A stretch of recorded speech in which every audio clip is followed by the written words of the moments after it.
Hello আমার প্রিয় ছাত্রছাত্রী বন্ধুরা, আমি তোমাদের অমিতাভ স্যার। সবাইকে আমার YouTube channel practical and theory ক্লাসরুমে স্বাগত জানাচ্ছি। প্রচণ্ড গরম, আর গরম করলে মনটা কেমন কোক কোক করে, তাই না? কিন্তু দেখো, আমাদের কাছে কোক বানানোর সামগ্রী নেই। তো যা রয়েছে তাই দিয়ে কি কোক বানিয়ে নিতে পারবো? তো দেখো, আজকে এই গরমে কোকই হোক। তাহলে তোমরা এই যে দেখছো, একটা ইয়লিশ বর্ণের জিনিস রয়েছে, পদার্থ রয়েছে, আর এখানে একটা হালকা নীল কালারের সলিউশন রয়েছে। তো আমরা এটাকে এর মধ্যে ঢেলে দেবো, দেখব কি তৈরি হয়। দেখো, ঢালছি। কি কোক তৈরি হয়ে গেল? তাহলে এবার এটাকে পান করে নিলেই হয়। তো কি কোক তৈরি হলো, কি করলাম, সেটা নিয়ে এবার আলোচনা করি। দেখো, এই কোক কিন্তু পান করার কোক না, এটা আমাদের মনের শান্তি মেটাবে।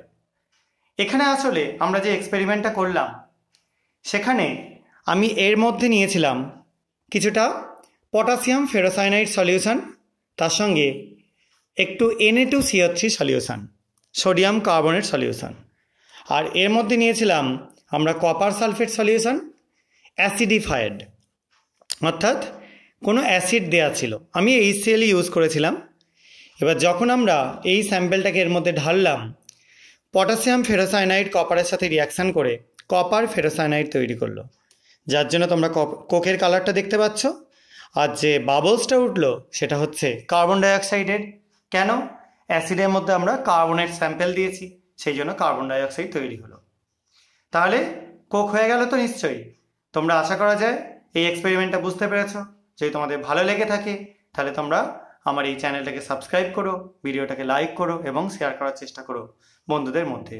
যারা এই সায়েন্সকে ভালোবাসে, সায়েন্সের এক্সপেরিমেন্ট ভালোবাসে, তাদের জন্য আশা করা যায় এই ভিডিওগুলো ভালো লাগবে।